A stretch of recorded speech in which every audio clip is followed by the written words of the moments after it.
You are listening to She Rises, a podcast dedicated to women who are ready to stop settling and start living their lives by design. If you're ready to talk about the stuff that weighs you down and get practical advice on everything from your health, body image, spirituality, relationships, and personal growth, then you're in the right place. Hello, I'm Giovanna Capozza, your host, master coach, spiritual teacher, and mind-body expert, and I'm on a mission to unsettle women all over the world. Are you ready to rise?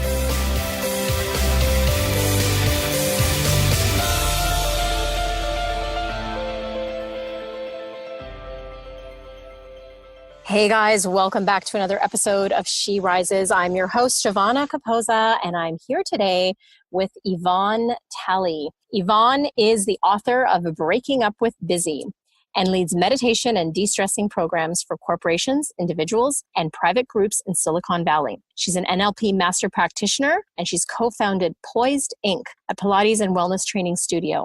She's also the founder of the Sisterhood of the Travelling Scarves, a charity that provides headscarves to cancer patients. She lives in Northern California, but today she's on the show with us. And I love this topic. I love this book. Again, it's called Breaking Up with Busy, Real Life Solutions for Overscheduled Women. And if you are an overscheduled woman and you just heard me read that, you're going to say, oh, that's me.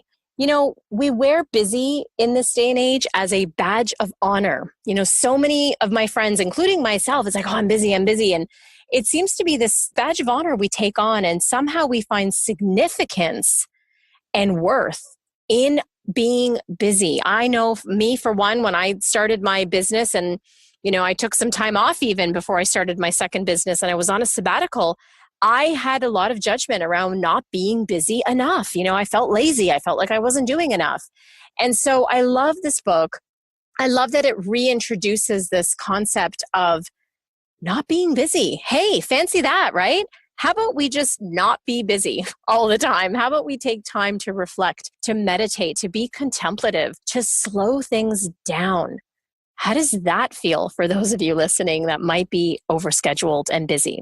So this conversation today is really an important one. It's one that I loved having. I couldn't believe when the time was over that the time was over, because I probably could have talked to Yvonne for way longer than we did. And I'm happy to share it with you today. And of course, as always, would love to continue the conversation with you on social media. You can find me on Instagram or Facebook. The links are in the show notes. And of course, you can get on over to SheRisesPodcast.com and leave a comment in the notes for this show. Hope you enjoyed this episode, guys. Hey, Yvonne, welcome to She Rises. I'm excited to have you on. Thank you, Giovanna. It's good to be with you today. It is good to be with you. I was just telling you before we hit record that your book is like this tiny little bundle of magic. It's called Breaking Up with Busy, Real Life Solutions for Overscheduled Women. And I made a confession to you before we started that I am this woman, or at least I was her more. I'm better now. But I know this woman well, and I wonder, because you seem to know her well, if you would share with us your story. I would be happy to. And I think that most women that you and I know have felt like overscheduled women at least once in their life, certainly probably more. Yes. I was one of those women, and I was so busy teaching others how to live a vibrant and healthy lifestyle. I was growing my business. I was raising my daughter as a single mom, that I missed my own signs of busy and overscheduled. You know, the fast pace, the sleepless nights, the cram schedules. And all of that landed me in the hospital thinking I was having a heart attack, when in fact I was having a panic attack brought on by my own stress. And what was interesting for me is I thought an organic eating, exercising, meditating, positive thinking person can end up here, can invite and bring this into my life and miss all of the signs along the way, then there's a bigger story here. And I thought, I need to help other people. And I came up with the solutions and the practices in the books first to help myself so that I could help others. And that is a very important lesson that I learned along this way. So I adopted a much more mindful approach to life. And that certainly was my wake-up moment, my rise-up moment, because it changed everything for me. And what I realized was over the course of 20 plus years that the women that I was working with were feeling the same. Once I opened up the subject, and they began to share their stories with me as well. And that's really how we affect change, isn't it? We've got to share our stories and share solutions as well. Absolutely. I mean, I love that you created a solution for yourself and then decided to share it. And it just feels like this is epidemic.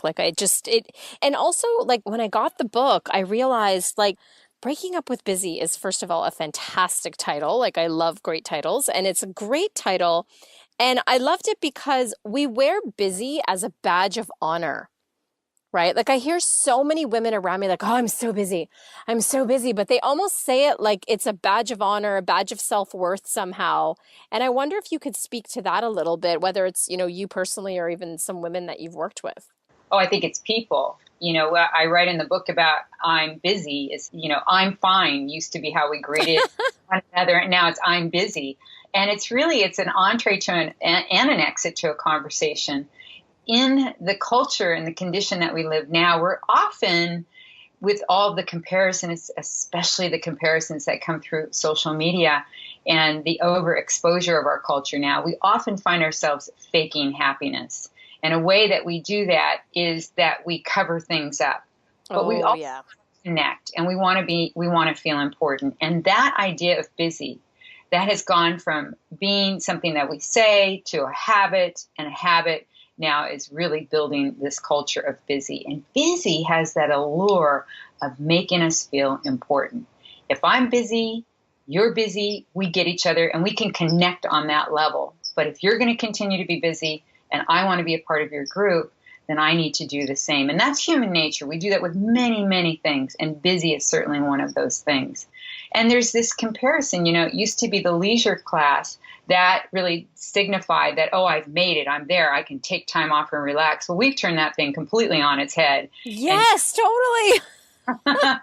We've turned leisure into busy. Now that means we're important. It means I've got the job, and I've got the importance of people looking up to me, and I've got places to go and people to see. And that makes us feel as though we can connect, because we see so much of this on our technology.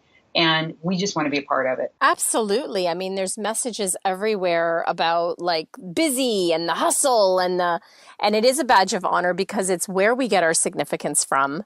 You said something really powerful there about people faking happiness. And I just kind of got this like, oh, like in my gut, like, yeah, like that is so true that we fake happiness. And part of this cover-up job really is busyness.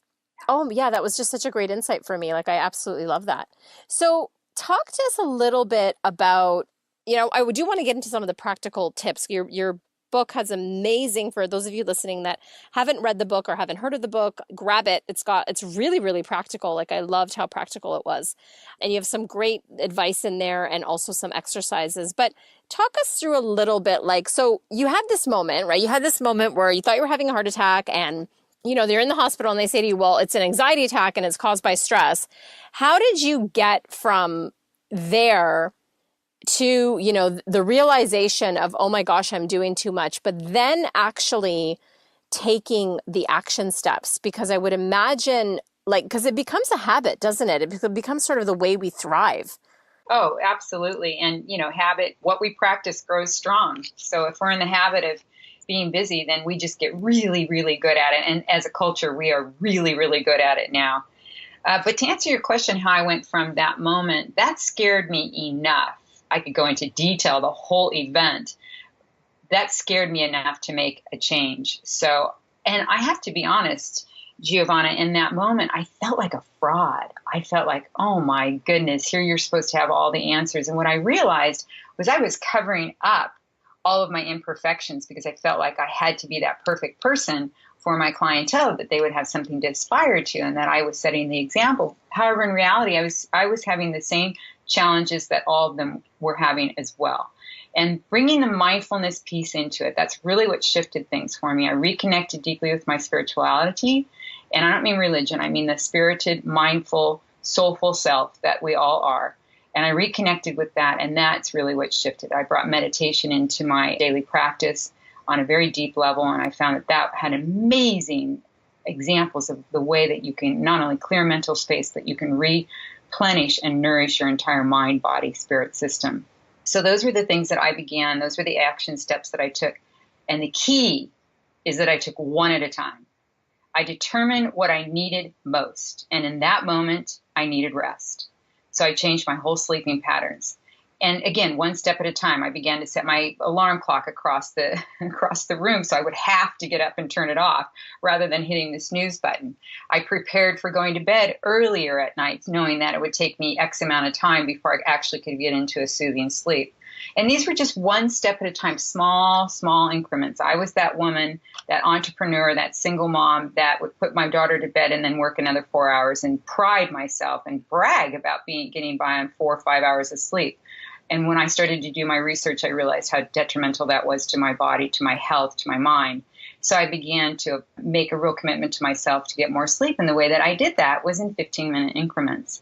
And now I get a luxurious 7.5 hours of sleep every night, and I don't skimp on it. So yeah, I love it. One change at a time. Yeah, and small. I love that you said small increments as well. So, I'm thinking of, there's people that are listening to this that definitely can identify with your story. I mean, you sound like all of my clients. So your old self rather sound like all of my clients too. And I get it because I was that woman as well. And I also know, especially because I work with very similar sort of type A, high achieving women, often entrepreneurs or founders, sometimes we feel lazy. Like sometimes we don't actually realize that we're overscheduled because we are so type A. We always think I'm not doing enough. And we almost judge ourselves for being lazy. So how can someone listening that maybe has a little bit of that in them, how can they identify themselves as being an overscheduled woman? Well, I call lazy, leisure is now the new lazy. Right? It's such a judgment. It really, really is. And I remember growing up when my mom would say, "Oh, Aunt Jerry's coming over this weekend. Oh, what are you going to do? Oh, we're going to visit." What did that mean? Right. And you're like, no, but what are you going to do? Nothing. Yeah. We're going to visit. And so that idea of visiting, of connecting one-on-one, gazing into one another's eyes, making that physical connection with the people that we love and care about has all of a sudden become something that is, if I have time, or optional. And when we look at our health and wellness and what we want to sustain in our life, and more importantly, what is it that we want to bring into our life? What do we want our days to feel like? What do we want? What kind of passion and compassion do we want in our relationships? Because when we're busy, all of that gets pushed to the wayside and we get very focused on the doing. So as an overscheduled woman, some of the signs are frequently we opt out of doing something for ourselves when one of our loved ones requests our time. That's the biggest one right there. And we have this mixed sense of doing, as you said, too much and not enough. Well, the brain cannot determine what it has engaged in the day if we're constantly trying to multitask. We know that the brain, it just can't multitask. It can't differentiate between two dissimilar tasks. So it's constantly job shopping and job hopping, and task-oriented things that we're doing are in conflict with one another. So we don't really have a conscious sense of what we've done all day. So we end up, falling into bed at the end of the night and feeling like we've done too much, but yet nothing at all. And busy becomes our new normal. So these are just some of the signs that, and there's other things, insomnia, low libido, skin issues, all weight shifts, all of these things come along with this often overwhelming feeling of being anxious, tired, frustrated, irritated, and that becomes our new normal. And we just accept it as, oh, it was a busy day. However, in reality, what's happening long term, Giovanna, is that we are having a big impact on our personal wellness and those relationships that are significant to us. Yeah, and one of the words that came to me as you were speaking was it was the word fulfillment, right? So if you're generally lacking a sense of fulfillment and satisfaction at the end of the day, that you're probably doing too much. Yeah, if you're busy, that's the whole thing, Giovanna, is when we're busy, we don't even take the pause to feel what we're feeling. We're too busy. The first thing we have to do is take a pause, like breathe, just take a moment to breathe. And I talk a lot about meditation. It's my one go-to magic tool. In fact, I call it magic meditation in the book. 1 minute to readjust where you are at in your day. Take a deep breath in that stimulates your vagus nerve, that immediately helps you drop your blood pressure and your heart rate and decrease the cortisol that's running around in your body that's produced by stress. just taking a deep breath in. So you couple that with walking out into nature and looking up and having your senses fed. You can do that. You've got 60 seconds to do that. We spend an average of 20 minutes a day looking for things like our keys that we have misplaced. So if we just put our keys back to where they need to be, or whatever it might be, that 1 minute a day is the first step that you can begin to bring into your life to help you begin to shift out of this busy and actually experience your fulfillment when you have it in your life. Otherwise, you'll miss it. Yeah, and that's so important because I realized after I even asked you that question around fulfillment, I have this one particular client. She is a busy woman, but her struggle is that she gets so much joy out of the busy. Like, she loves her business. She loves what she's up to in the world.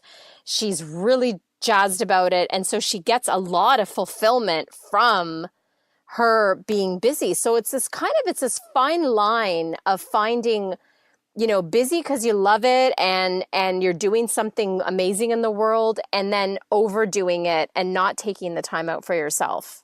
It's going to be like everything we hear all the time. We're so tired of hearing it, but it's so true. Yeah. Balance and moderation to everything. And there is a difference between being busy and being productive. So I'd venture to say, on another subsequent conversation with this client, if we dug a little deeper, tell me about busy. What does that feel like to you? What does that look like in your life? What do you feel as though you're getting from it when you are busy? And she may have a list of things that she's getting from it, or does she have a list of feelings that are coming into her life because of it? Is busy enhancing her life, or is it taking away from her relationships? Because being productive is about prioritizing. We also learn to say no to things. We set boundaries around things, because if everything is important, then nothing is important. And when we are in the mindset of busy, everything is important. And we get in that wheel of affirmation from other people. We're constantly on that outward view rather than looking on what we're feeling satisfied with inside, and again, what we want to create more of. Yeah, and with this particular client, I mean, she didn't even, and I'm using her as an example because there's probably people listening who are thinking, well, I don't really think I'm overscheduled or busy, because she didn't actually realize it at first. And the thing is, it's not a problem until it is. And then things started to fall apart, and it still took her a little bit to piece together that it was how she was approaching her business and her lifestyle. And I literally had to give her meditation homework for the same reason. And it wasn't until she slowed down. And the same thing happened with me. It wasn't until I actually slowed down to a snail's pace that I realized the detriments that I was creating as well in my life. And even, in my business and in my relationships, by just not slowing down and not, breaking up with busy, as you would call it. I have a question around time. You talk about time a little bit in your book, in your Busy Busting Solutions chapter. One of the chief things that I've heard myself say, and that I see is such a huge thing, is this whole concept of time, and I'm running out of time and there's not enough time. Or talk to us a little bit about taming time. Time is one of those things that's going to be different for each of us. So your idea of time and how it comes to you and what that feels like to you is going to be completely different than the next person. So taming time, again, is about choosing to make priorities. It's about being in that place where you actually take account of your time as a resource and as a feeling. In there too, I talk about time uncomplicated.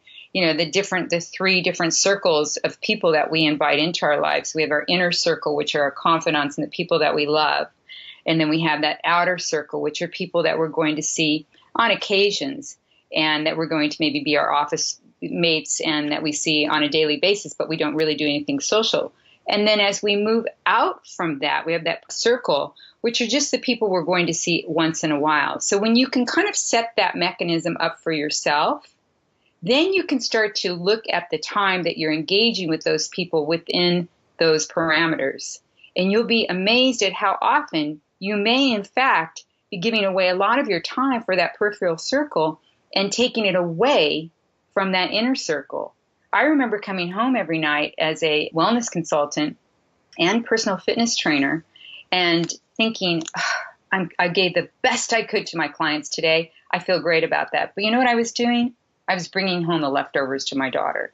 So when I put this time uncomplicated together and looked at these three circles, and in the center is the heart of everything, that helped me shift my time and how I gave it away, how I spent it, and how I made more of it. Oh, I love that. That is so good. It's really prioritizing, right? 100% is about the priorities. And if we're too busy, we can't even set our priorities. When we ask our clients, well, what is it that you want? I don't know. I'm so busy. I just can't even think about it. Well, we can only sustain that type of a lifestyle for a period of time. So, if your relationships aren't as intimate and as fun, let's not forget about fun. That's so important for all of us.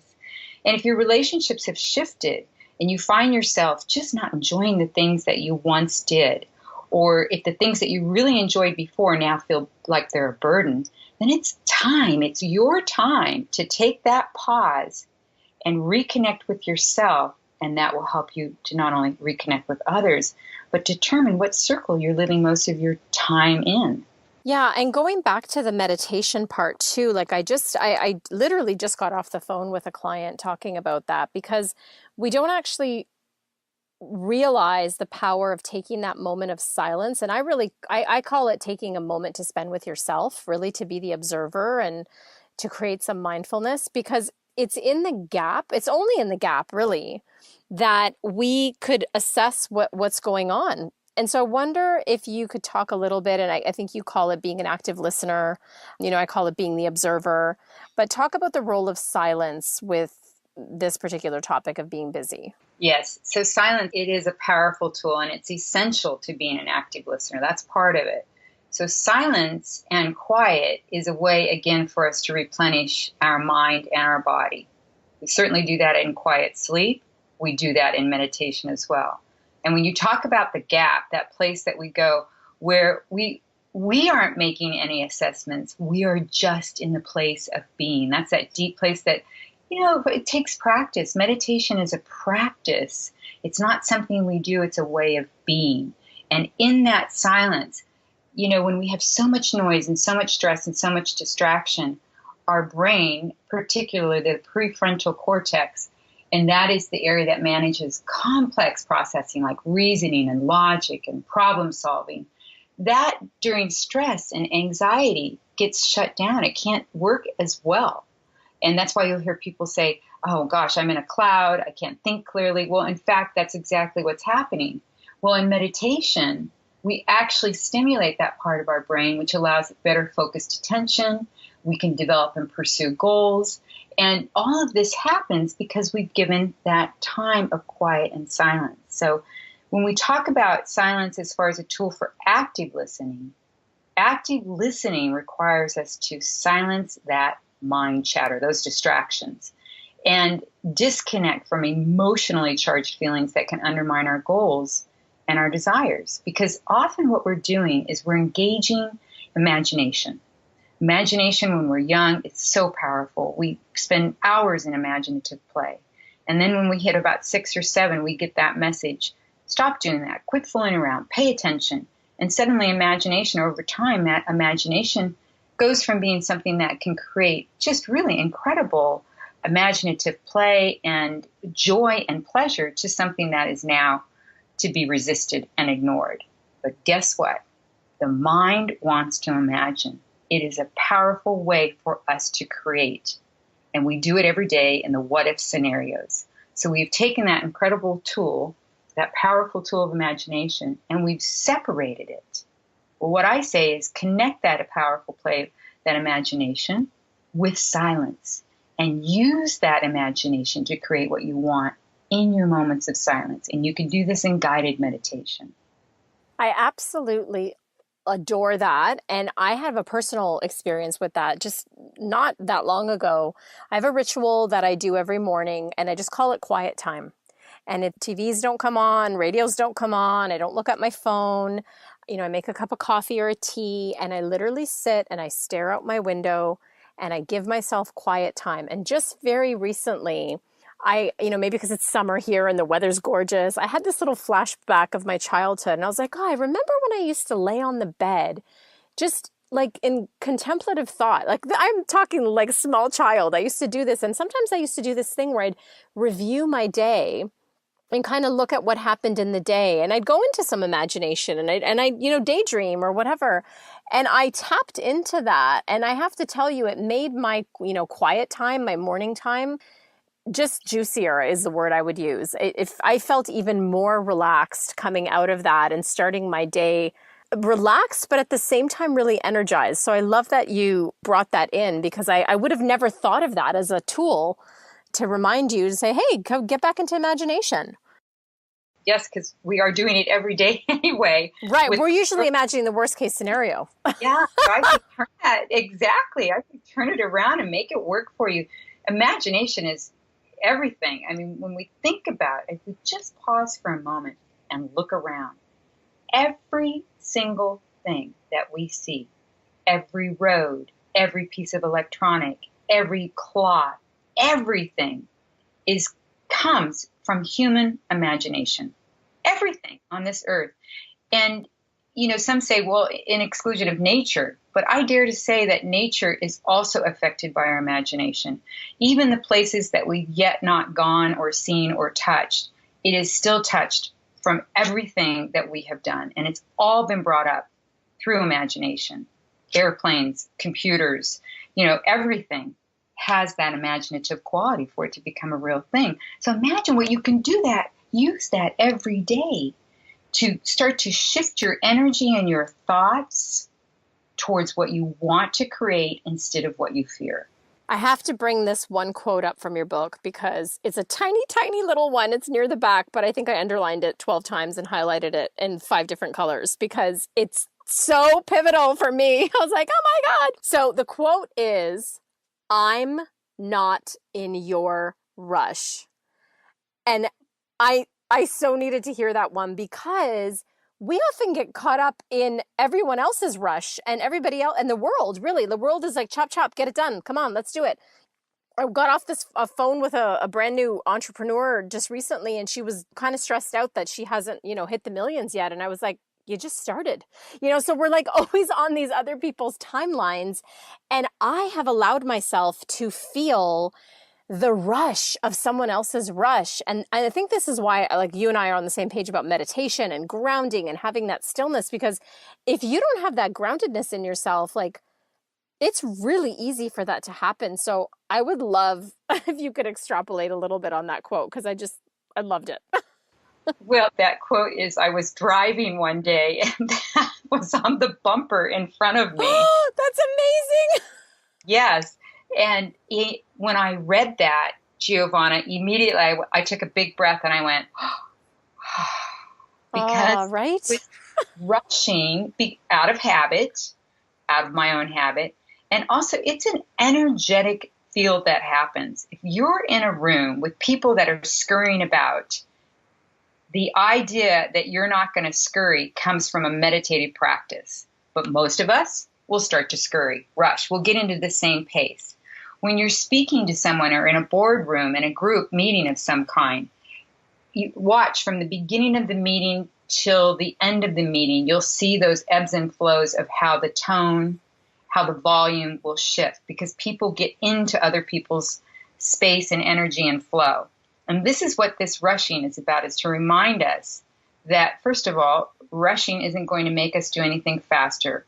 What's going to most likely happen is we'll make more mistakes because we're distracted, because we're focused on scarcity. Once again, rush, got to get there. If I don't, this is going to happen. So we're really focused on the scarcity rather than the abundance of time and the ability to make a choice that will allow us to slow down so that we can get maybe more done with less effort. That's certainly an aspect of it. But that's where that I'm not in your rush came from. Pause and remind yourself, what is it that you want? How do you feel when you're going to get there? What does your big picture look like? And is this going to complement the big picture? Is the rush necessary, or is it just a habit? I love it. And I absolutely love that you got it from a bumper sticker. I think that's the best bumper sticker ever. So we're close to the end, and I really, really encourage everyone listening to grab a copy of this book. It's like teeny tiny. It's perfect. You stick it in your purse, read it on the subway or out for coffee. It's amazing. But I want to give them a little bit of a tool, and because it's on the same page as this quote that I just completely underlined 12,000 times.